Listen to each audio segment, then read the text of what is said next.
All right, how y'all doing today? We're in Vincentown, New Jersey, a little town off of 206.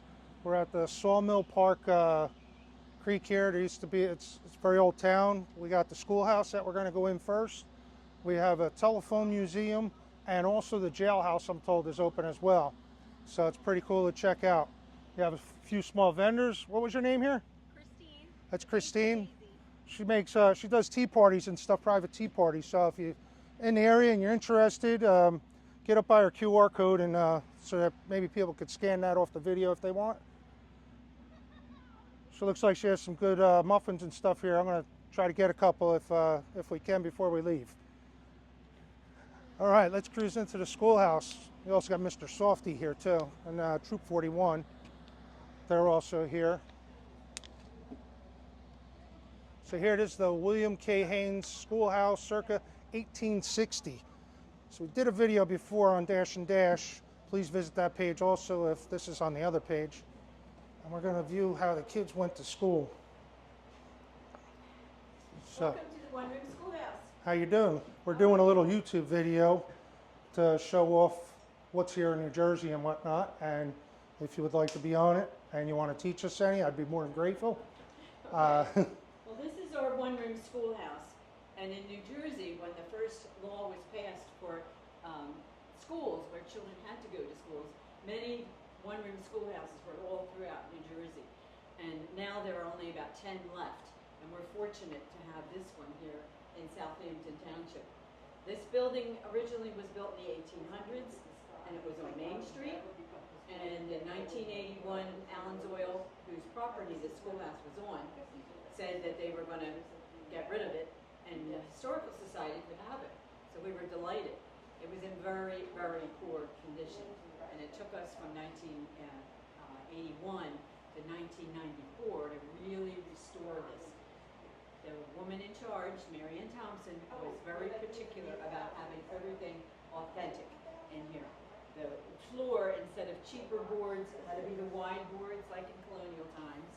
The desks, she went all over New England purchasing these desks for us that were original from one-room schoolhouses. The cabinet was donated by a member that was built in the 1800s. So everything here had to be authentic, with one exception. The electricity we had to add. Because it was gas or lantern oil back then. Yes, yes. We have the little lamps showing the children that these were gas lights originally that they would have in the schoolhouse, but these are now electric. So most everything was very authentic. So what she's saying about the floorboards, if you look at the boards, they're about 6 to 7 inches wide. Back in the 1860s, because the trees that they would cut were usually very old trees, so the boards would normally back then be about a foot wide. There's a colonial house up in New Brunswick, New Jersey, that I learned that they would have 1 foot wide boards, which are hard to get today because pine trees don't get to that age before we harvest them anymore. So that's why they only let them grow at about where we get 2x4s out of them. So these are probably boards that are period correct, because the 1860 would probably be about 6 to 8 inch boards, were probably about the widest they could find at that time in the area. The schoolhouse, the chairs, if you look at them, the boards are about 2 inches, so they probably used those to make from the outer ends of the trees. They probably made them boards. You look at the older desk chairs, they got wider boards on them, because these are newer than those, obviously. We do tell the children that come here that the one-room schoolhouse had a teacher. There was no principal, there was no janitor, there was no cook, there was certainly no technological advances back then. But the teacher had to do everything. And the first thing she had to do in the morning was gather wood for heat for the stove. And the kids would come into the classroom with their own lunch. Most of them would come by wagon or on horseback, and they would bring their own food with them because there was no cafeteria. And that was part of the teacher's job, in addition to getting out by the well and pumping water so the kids could have something to drink. And the third graders that come for our tour are really appalled when I tell them there was one ladle. I had to share And if it. you wanted a drink, you dipped it into the bucket, and that was your water. And our kids all go, ooh.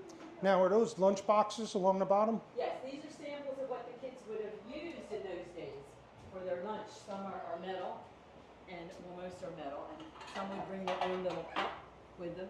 They would bring their lunch, and the kids would say, well, why is this? I said, because some of the older children came on horseback, and you had all different levels. You had from kindergarten to 8th grade.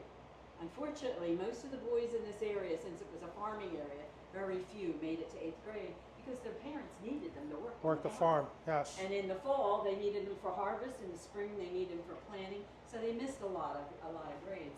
And eventually, usually about 5th grade, they had it up to here, repeating grades because they weren't here for the whole time.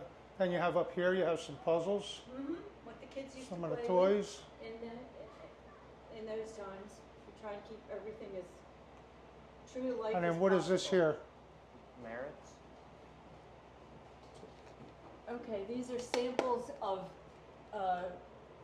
currency they might have used back in those times. You know, Oh, so like school currency. I don't think Or- there's school's currency, but something was No, it donated. says from the teacher to the pupil. Oh, I guess so, yeah. 60 merits. So it was probably like Probably a what form the of, kids earned. Probably what they earned. and they probably got some type of reward, like extra credit if you got those. That's what I would guess. Oh, in those days, they usually didn't send home written report cards because paper was so expensive. Instead, the teacher would visit their homes to give a report. So Right. the kids loved that. To tell them how this. And then you got the bell. Can we ring the bell? When the kids come for the 3rd grade tour, that's how I welcome them, with the bell. Pat, can you ring the bell for me on the video? That'd be awesome. It'll be outside. Do a little playing. school bell.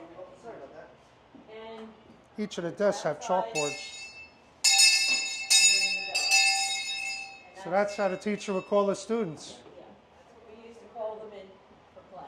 So they would be outside for recess, most likely. Yes, in recess they would do, some of the kids thought this was a hula hoop. I said, no, this is a game they would use. They would take a stick and just spin it and run it around, play a game. Not Okay. A lot of the boys would have toss, ball, or jumping rope. The girls would mostly have their handmade dolls and sit and talk to one another for their recess. Sometimes, if students misbehaved, they would be denied recess, and their job would be to go chop some wood for the fireplace instead of having recess. Thank you, Pat. So on the desk, Dakota, if you look at a desk here, this would have been your ink well. You would have your ink in there, and they would have their pens to dip in, like here. And then you have, this is a chalkboard, so they probably also had chalk, but when they were writing inside, they would have their books. This is where you would rest your pencils or pens, whatever you were writing with. So they were probably taught like calligraphy and stuff like that. And it looks like these are the people that sat in these desks. Right, yep. And then also, a little funny here, when Christmas time would come, if the kids weren't good, they had the Christmas presents right there in the bucket. A little cold, right?